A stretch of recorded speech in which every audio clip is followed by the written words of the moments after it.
How's it going, everyone? Welcome back into another episode of the Blow It Up podcast with Jake and Justin. I'm your host, Joe Menta. As the NBA playoffs continue to be in full gear, we have seen some crazy games so far these last few days, including both one seeds of the East and West losing their opening game. So the other night, the Bucks lost to the Magic yesterday, 122 to 110, an unfortunate first opener for the Bucks. Not really surprised considering how they've been playing in the bubble, but so Jake, after the opening loss to the Magic, how concerned are you about the Bucks moving forward in this series? I'm not necessarily scared about the Bucks in this series. I still think they get past the Magic, but I don't think they're getting past the second round. As I predicted in the last episode, I think the Miami Heat are going to come out of the Eastern Conference. So I think the Miami Heat are going to win that series against them, especially the way they've been playing. They're already up 2-0 on the Pacers. Jimmy Butler's ruling over T.J. Warren right now. And the Bucks, I don't know. It's just something about this team. You know, I've always felt all season that they weren't really a team that's going to win it all, even though they had the best record in the league all season. They played awful in the bubble. They're like 4-9 in the bubble so far, counting the playoff loss. So they're really not playing their best basketball right now. And we're seeing that a lot around the league with some of these best teams. The Lakers are really playing bad right now as well. So I think it's going to be an interesting postseason. And I think the Bucks are going to get upset eventually, but not by the Magic. I think they get past the Magic in 5 or 6 still. I agree with you. I don't think they're going to get upset by the Magic, but I'm certainly concerned about the Bucks. If you go back to last year, the Raptors played the Magic in the first round, and they lost game 1 to the Magic. So losing one game in a series clearly doesn't mean anything because the Raptors went on to be the champions. So I don't think that game really means anything. I think if the Magic still had Aaron Gordon, Jonathan Isaac, and a couple of those other guys, they could give more of a fight. But I agree with you. I think it's going to be probably a 5 games. I think the Bucks probably win the next 4. Giannis is going to be extra motivated, so I think he's going to come out on fire, and I think the Bucks are going to come back and win in 5. But like you said, I don't know. I don't think they'll go very far. You have them losing in the second round. I don't know about that. I think they're a much bigger team than the Heat, so I think that would be a very good series. I think it goes 6 or 7 games, but I do think the Bucks win that. But I think the Bucks would lose to the Raptors in the Eastern Conference Finals.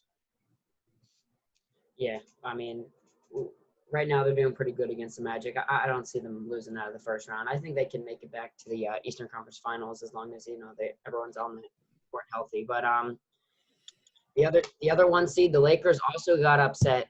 They lost 193. Damian Lillard 6 for 13 from 3, 9 for 21 from the field with 34 points. Jake, coming back to you. What's going on? How you feeling? What do you think's going to happen this series? Well, I'm a big LeBron James fan. I've been rooting for the Lakers this season, but I'm starting to get really concerned about this basketball team. I really thought they were going to pump it up in game 1, and the energy was just not there. LeBron played a really good game. He had like 24, 17, and 16, but he can't do it all. Danny Green missing every 3 he's looking at. He doesn't know how to shoot the basketball anymore. Kentavious Caldwell-Pope is miserable out there on the floor. You know, it's sad. The Lakers actually could have had Carmelo Anthony, but they decided to sign Jared Dudley, who's not even really a National Basketball Association player these days. He can't even get off the bench. He looks like he's added 10 pounds since he got to the bubble, and he's nothing. Whereas Carmelo Anthony was hitting clutch shots in game 1. So just big roster mistake there for the Lakers. What's going to be big for the Lakers is Rajon Rondo's coming back. I think that's going to be a big boost off the bench. Somebody who can make some plays, score, pass a little bit, veteran defender. Playoff Rondo is still a thing. He was very good in New Orleans in that one playoff season, and he was good with the Celtics in the playoffs too. I don't think he's the X factor. Obviously, I've said my X factor is Kyle Kuzma in this series, but I think Rajon Rondo is really important, and getting him back is just somebody that will help the Lakers. Hell, I'd rather see Rajon Rondo out there than 5 to 10 more minutes out of Kentavious Caldwell-Pope. I mean, he's awful. And if Danny Green keeps missing his shots, Frank Vogel's got to pull him out of the game. He cannot be in the game if he's going 0 for 10 from 3. It's just unacceptable. He's killing the Lakers. Danny Green's the reason that they lost game 1, in my opinion. There's a lot of reasons they lost game 1. I mean, I was right. I did predict that the Trailblazers would win, and they were up pretty big through most of the game. The Lakers did make a comeback in the third, but then the Blazers kind of handled it deep down the stretch. I think it just goes to show how flawed this Lakers team is. When you look at them, they just aren't that good of a team. You have no fourth-quarter scorer, which was pretty clear. They didn't really have anybody down the stretch that could do anything. We saw LeBron James at the end of the game. He was driving underneath the basket, and then he passed it out to Alex Caruso and you let Alex Caruso take the shot when you were down 5 with under a minute. Like, you just can't be doing that. That's got to be a shot for Anthony Davis or LeBron James. Alex Caruso cannot be taking that shot. No, and I agree. Anthony Davis, he had 21 points in the first half. Great job. He finished with, 27 points? I think he had 6 points the whole second half, including 2 points in the fourth quarter. It's just unacceptable. Got to be better. LeBron James played amazing, but again, I still think he's just not assertive enough. He needs to get to the basket and score, because when he has Carmelo Anthony on him, CJ McCollum, Zach Collins, whoever it is, he can dominate them. He can get right past them. He can body them up. He's one of the strongest guys in the NBA still. He's got to be in there doing more. He's just got to be more assertive with himself, because him getting 15 assists is great, but that means he's giving up so many more open looks, because he could have probably had 30, 40 assists if the Lakers were hitting shots. That's how many passes he made to open guys. The Lakers just kept missing and missing and missing. So if they don't get any shooters, if they don't get any help from Anthony Davis down the stretch, or LeBron James doesn't take over, this team's screwed. I honestly think there's no way this series goes more than 6, and I think the Trailblazers win are 5 and 6 games. Ooh. Well, that's bold. I think if the Lakers play like they did in Game 1, if the series is over. I mean, Charles Barkley's calling for a sweep already. I don't think we're going to see that. Can LeBron James play any better than he did? I think he can, because I think he was too passive in Game 1. I think he needs to score more. Realistically, he's realistically not going to play any better than what he did last night. Like, that was like insane. He played lights out, and that team still lost.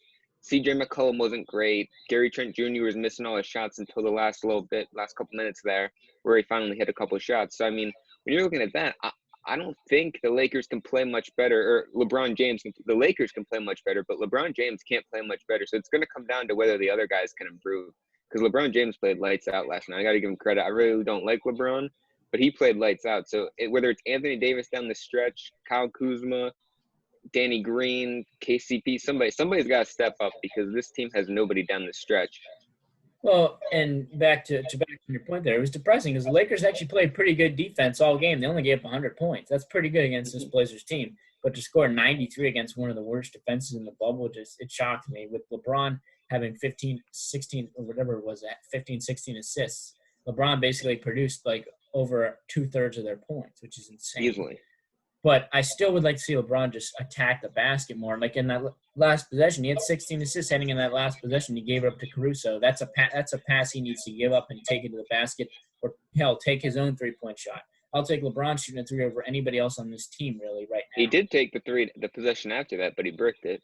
Yeah. But I feel like the gut-wrenching one was the Caruso miss. Oh, yeah, because by then it was, I believe, it was a 6-point game, I think. Yeah, so he would have needed a 3 plus another 3. So yeah, it's been a little concerning to watch them, even though LeBron pretty much made history last night with a triple-double with like 17 rebounds per assist and 16 to help him out with 23 points.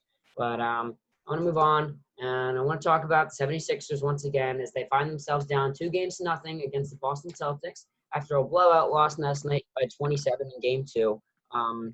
So, Justin, what has to change for the Sixers in order to take at least one game from the Celtics this series? I've always been high on the Sixers. I thought they were a playoff team, and missing Ben Simmons is huge because you don't have anybody that can guard Jason Tatum, and Jason Tatum has just been killing them. So Brett Brown's got to look at this team and see how can he stop Jason Tatum and how can he stop Kemba Walker, because those two guys are just killing him. I'll let Jaylen Brown score as many points as he wants, but you got to stop Kemba and you got to stop Tatum, because those two guys are just killing you, whether it's through the pick and roll, if you're going over the top, trapping off of it, you got to do something, because that pick and roll is just killing them. They got to switch it up. It's going to be on Brett Brown because he's just dealing with the roster he has. I think the real flaw comes in with Elton Brand. I think he built this team so poorly with no shooters. He built this team to win in 1990, not 2020. So this team's flawed, but at the end of the day, it comes down to working with what you have, and Brett Brown's just got to do a better job of that because he's done a poor job maximizing his talents. So I think it's going to just come down to, can Brett Brown elevate this team? And I honestly don't think he can. I think he's a good coach, but at the end, and he's a great guy, but at the end of the day, they just need a fresh start. I think the Sixers need to reboot everything. trade everyone outside Embiid and Simmons, fire every single front office member and all the coaching staff. They just need a fresh reboot, keep Ben and Joel, and just rebuild this team in more of a 2020 era type basketball team, because you can have success with – you can build a team like the Lakers, because that's what the Sixers and Lakers are pretty similar if you look at it. You got a Ben Simmons, LeBron James, Joel Embiid, Anthony Davis, two similar type players. Both these teams are missing the score. If you can get a couple shooters in free agency to put alongside Ben and Joel, and you get one scorer like a Jimmy Butler, Devin Booker type player out there on the wing, this team can have a lot of success with to them. So I wouldn't trade Joel or Ben, but man, you got to almost reset everything because they are looking terrible out there. Yeah, I agree. I agree about this reset thing. I think this outside of Joel Embiid and outside of Ben Simmons, nobody on this Sixers team is safe. I'm pretty sure Matisse Thybulle will be safe because the coaching staff really likes him a lot. I think he's a good bench player. I don't think he's a starter in the league. He's But so overrated. he's got room to grow.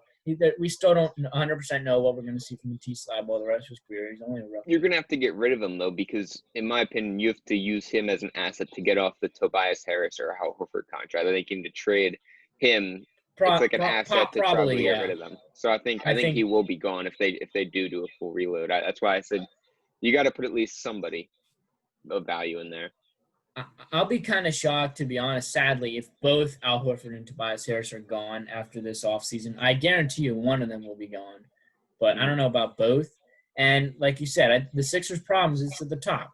It's Josh Harris, it's Elton Brand. Those are the two guys who have completely screwed this basketball team over, building it like you said, playing in the 80s and the 90s where it was an inside game, And that type of basketball doesn't work today because the Sixers can't score enough points. They don't have enough guys to guard.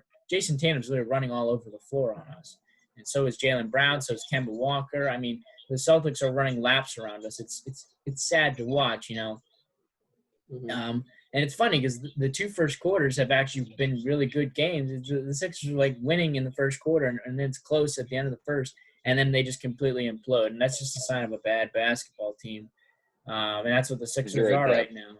Yeah, zero depth, nobody coming off the bench. So, I mean, there was I think it was like 36-22 Sixers, and then before you knew it, it was like a 18 or something nothing run by the Celtics, and they had like it was like 50-36 then. Yeah, it was absolutely embarrassing. I think at one point in the third quarter, the Celtics had outscored us by over 30 points over the last like period and a half, which is just ridiculous. Mm-hmm.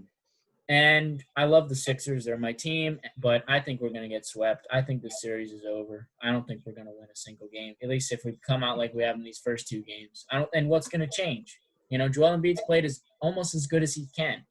It's not on him, really, in my opinion, especially after he actually got up all the shot attempts that I wanted him to in the game two, and we still got destroyed. So it's just – It was Tobias Harris, the $180 million man. Yeah, Tobias Harris now for 13 points combined. That was unbelievable. Nothing. And Shake Milton's a fine player, but he's too young. He gets bodied by Marcus Smart out there, so he's worthless, basically.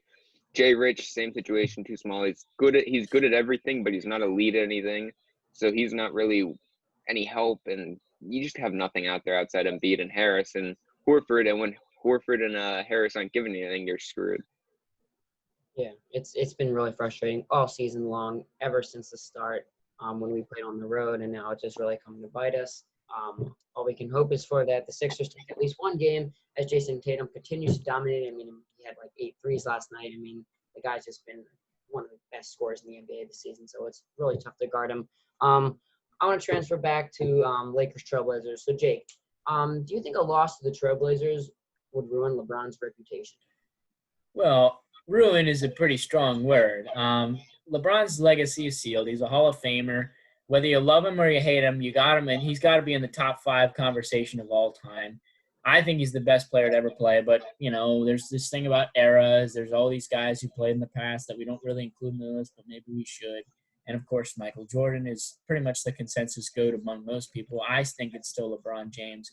But, looking back on it, this is an unprecedented scenario. This is the bubble. This isn't regular NBA playoffs. If this was regular NBA playoffs and the Lakers were losing games in Staples Center, then I'd be like, yeah, this is like completely incredibly bad for LeBron's legacy because these are games he really should be winning. Whereas I think this bubble atmosphere is just, it's so strange. And LeBron's talked about it a lot. He said, like, guys in the Lakers are literally like homesick. They're all like homesick. And it's almost like they don't want to be there. And that's what they've kind of been this whole bubble, which I think is just, been really bad for the Lakers overall as an experience, it seems. And I think it's throwing off LeBron's game. He didn't go 0 dark 23 on us in these playoffs. He's still out there posting. That means he's probably not in his full playoff LeBron mode, which we all know what that can be like. He was unbelievable. Better than 25, 18, and 18? I mean, for me, playoff LeBron is scoring is 2018, where he was scoring 40 plus and giving you 7 assists and 7 boards. That's the LeBron I love to see, taking it to the basket, scoring at will. This LeBron that we saw in the last game was fantastic, but it was a very passive LeBron, and he didn't take the final shots. In that 2018 playoffs, he had like 2 game-winning buzzer beaters. He was taking the final shots in that playoff run. That was the last time we saw a playoff LeBron. I don't think we're going to see a version. We're going to see some version of that, but some weird version, because he doesn't have the crowd to play with. And I think the Lakers is one of those teams who just really needs the crowd, and the Blazers are not. The Blazers are creating their own energy, and that's why they're winning this series so far. So, and back to the question, I don't think it ruins his reputation. Obviously, everybody's going to be counting it out, being like, oh, my God, LeBron lost in the first round. But it'll just be more fuel to the fire for LeBron next year if they lose this year. So, I don't think it'll ruin his reputation. People will say it will, but not in my eyes. You know what I just listened to you say? I listened to you say a bunch of different BS excuses. That's all you said. It was excuse after excuse. Because entering the bubble, you know what LeBron James said? His team was ready. He was having them ready. They were all excited for it. Alex Caruso missed a wedding for it. And now they're losing and they're just starting to make excuses. That's all they care about. It's just a bunch of excuses because LeBron's playing bad and the team's playing bad. LeBron should know better. LeBron should be having his team ready, and clearly he isn't. There's something off with him. So obviously it's going to ruin his reputation, because not ruin. Ruin is a strong word, like you said, but it definitely puts a dent in it, because Michael Jordan never did that. Michael Jordan had lost a case. I think he lost in the first round maybe once. I'm not sure on the stat. Early in his career, he lost. Early in his career, yes. And back then, he never had even near the caliber player that Anthony Davis is. Anthony Davis is arguably most people would say is a top 5 player in the NBA right now. So that'd be like saying Michael Jordan with Scottie Pippen. And Michael Jordan never lost that early with Scottie Pippen. So I would say, I will give you this, though. The Trailblazers are much better than the regular 8th seed. They are like they're a top 4 seed, and that's what the Lakers got. I will give you that. But LeBron should have his team in better shape than this. I think this is kind of unexcusable. LeBron is that great. If he's that great of a player, I think he should do better than what he's been doing now. I think he should have his team ready. And one of the biggest things with him is he took away the was it morning shoot? I believe it was morning shoot arounds or some shoot around. I don't know if it's morning or pregame. He took away one of the shoot arounds for the Lakers, so that really hurts them. I think that's one of the issues, and I'm gonna blame that on LeBron, because LeBron and Anthony Davis were the 2 people that kind of took those away. So I'm putting the blame on him for that. So that's another reason why I think it ruins his reputation. He's supposed to be this great leader, and I think he's hurting them actually there. So I'm going to put the blame on LeBron for this. I think that he should do better, and I think if they do lose to the Trailblazers, especially if they lose in 4 or 5 games, I think LeBron's reputation will have a huge dent in it. Well, I don't have much to play with on this side of the argument because it's really looking bad. So I'm mostly just throwing smoke screens right now and just praying that LeBron can turn this series around. But I'd say if, given that the Trailblazers are really not an 8th seed, as long as the Lakers can push it to at least a competitive series, but if this is a quick series, LeBron will never hear the end of it. Mm-hmm. Mm-hmm. Yeah. No. Yeah, you're right. He definitely will not. After losing the first round, we haven't seen that from him for a while. But I want to stick on the topic with Lakers Trailblazers, as a lot of stuff to talk about it. So after the ugly Game 1 loss, Jake, do you think Game 2 is a must-win? And if so, what has to change? Yes, it is a must-win. There's a lot of things that come into play in the NBA playoffs, but because of this weird scenario that we're in the bubble, you cannot go down 2-0. You don't have the home crowd to go back to. And actually, even worse, if you didn't have the crowd, because we'd be going back to Portland. Yeah. But, for the Lakers psychologically, like the way they've been playing in the bubble, to continue that and go 0-2 in the first 2 games against the 8th seed, that would be absolutely detrimental. And I don't think they would recover from that. They have to win this game. Win the series or lose the series. In order to have a chance, they have to win this game. This game is easily the most important game. And I think the Lakers are going to come out guns a-blazing. It's going to be one of those games, where we see, you see a lot of teams like it's a game 2 or a game 3. They come out guns a-blazing and they lose. And then the rest of the series, they just get blown out because they used everything on the floor to win that one game. And then they didn't. So if that happens to the Lakers, it's over.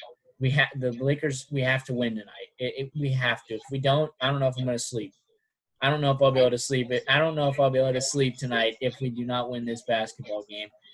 I disagree with you on that. I don't think this is a must-win. LeBron's supposed to be this all-time great. He came down from 3-1.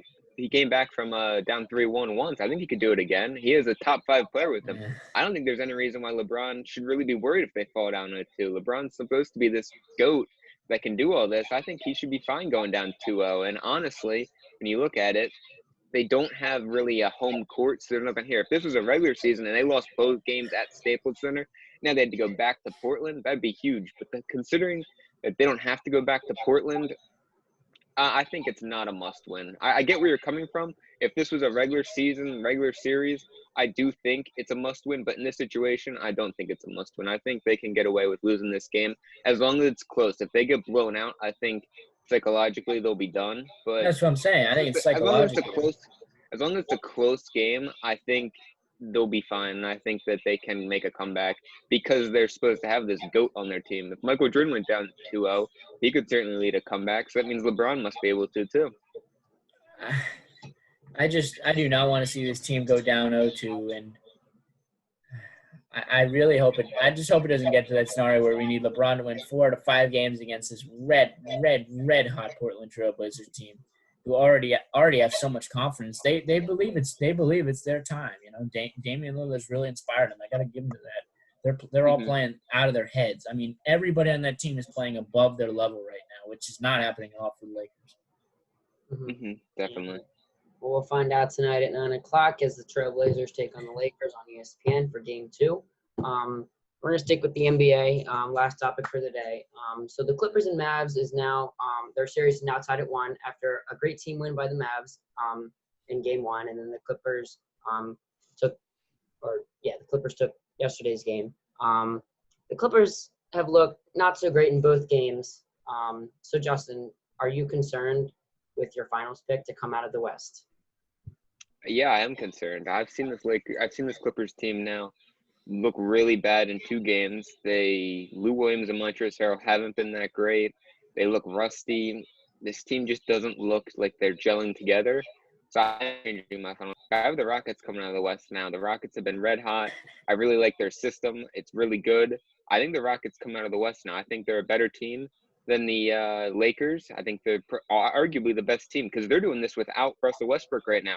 James Harden has been the second best player in the bubble right now. Damian Lillard has been the best. That's undeniable. But James Harden has been the second best player in the bubble. He's putting up 35, 8, and 8. He's been lights out. He's leading this team. And if you get a healthy Russell Westbrook back, that's going to be scary. James Harden has never really had the help. He's never really had that second All-Star the 1 year with Chris Paul, and he made it to the Western Conference Finals. So I think if he can get a healthy Russell Westbrook, I think the Rockets come out of the West. And honestly, they may be the NBA champ if they can hold off the Toronto Raptors' stingy defense. I know you're high on the Raptors. I think the Raptors have a great chance to make it to the finals as well. I got Heat Raptors in my Eastern Conference Finals, but now you're flipping back to the Rockets on us here, I guess. Yep. I can see why you're confident in them. They played the best basketball of anybody. They've blown out the Thunder without Russell Westbrook in those And the first Thunder two. are a good team. But back to this topic here, the Clippers, oh my gosh. I cannot believe how bad they played yesterday. And you saw it with Kawhi's reaction at the end. He was like looking up. He looked like he was about to cry. He was so sad at the end. The Dallas Cowboys absolutely ran all over him yesterday. Boban Marjanovic was literally getting interviewed at the end of the game. He had 13 and 10. I mean, he went off. He had some nice floaters on him. I mean, Luka did his thing. Kristaps Porzingis was able to play the whole game. I was watching that game and I was like, the Clippers are going to come back, right? Because in game one, the Cowboys had the lead late in the game. Mavericks. Oh, Mavericks. Oh my gosh, I think I said Cowboys twice. All right, the Mavericks had the lead early in the third. KP got thrown out, and they still had the lead. It was like 84-80 at one point in that game one, and then the Clippers came back and won that game, obviously. But in game two, it was close in the third quarter, and I was like, okay, the Clippers are going to come back and win this game, right? End of the third, Mavericks make a huge run, or up 13, and they just never look back. And I'm scared. I mean, actually, I'm not scared. I'm happy because I hate the Clippers. I hate Kawhi Leonard. He put out my Sixers last year, and now he's going up against LeBron in the West. So I'd really, really love to see the Mavericks win this series. In fact, I think they do win this series. I think the Mavs win this series. I think they win it in 6 or 7 games. The way Luka's playing, the way Kristaps Porzingis is playing, I really like this Mavericks team. I think they're going to be. I disagree with you on that. I think we saw this with the Raptors last year. I mentioned it earlier. They lost game 1 to the Magic, and they struggled a little bit throughout the series. They had a little down areas there. They got blown out by the Sixers in game 3 last year when they were playing them in the second round. They lost by almost, I think it was 30 points, 20-some points. So the Raptors clearly had their flaws last year. They had their bad games, and they were still able to end up champions. So that's why I'm not too concerned. I'm concerned because they're not gelled, but I think they can handle the Mavericks team. The second round matchup with the Nuggets, and I think would be a very good one if the Nuggets are healthy. And I just think the Rockets are the best team in the Western Conference right now. I think they're playing the best in the early series here, but I don't know. Part of it could be rust. The Lakers have been awful, so I can't even put them in the conversation as the best team in the West right now. But I think a team. It's clear it's the Rockets right now. Right now, I agree. You could make an argument for the Trailblazers, but I'd make an argument for the Trailblazers with what I was about to say. But the way the Rockets have surprised me because without Russell Westbrook, I expected these games to be close, but they've won convincingly in the first 2 games here. So I don't know what's going to happen. I think it's going to be a weird playoff. I think we all kind of expected normalcy in these playoffs, but without the fans, it just kind of changes everything. It's like which team is creating the energy the best, and that's what's going up against my Lakers right now. And it seems like the Clippers might be having a bit of that problem as well. So we could see some big upsets. We could have some huge upsets in this playoffs, I think. Yeah, I agree. NBA, there's like never upsets, it seems. It's always the teams that you would pick that make it to the finals, but I think this year could be different. Yeah, it's normally hockey that has all the surprising upsets. Yeah, hockey is all the upsets. Mm-hmm. It's just been weird to see all these top teams. Sometimes baseball. Like the Bucks, the Clippers, and Lakers just haven't really looked so good right now. You really don't see that. So this bubble, it's changed a lot of teams, but we'll have to see. I mean, I think the Clippers should be fine coming out of at least making it to the Western Conference Finals with that team. I mean, that's a stacked team you got there. But that's going to wrap up the show for the night. Jake and Justin, thank you. You guys did a really good job sparking up some good debates as the NBA playoffs continue to roll through. A lot of great games happening. But make sure to like and subscribe and view on our YouTube channel at the Blow It Up Podcast and on our social media page, which is on Instagram. Same thing at the Blow It Up Podcast. And we'll see you guys later. Back in for another episode coming soon.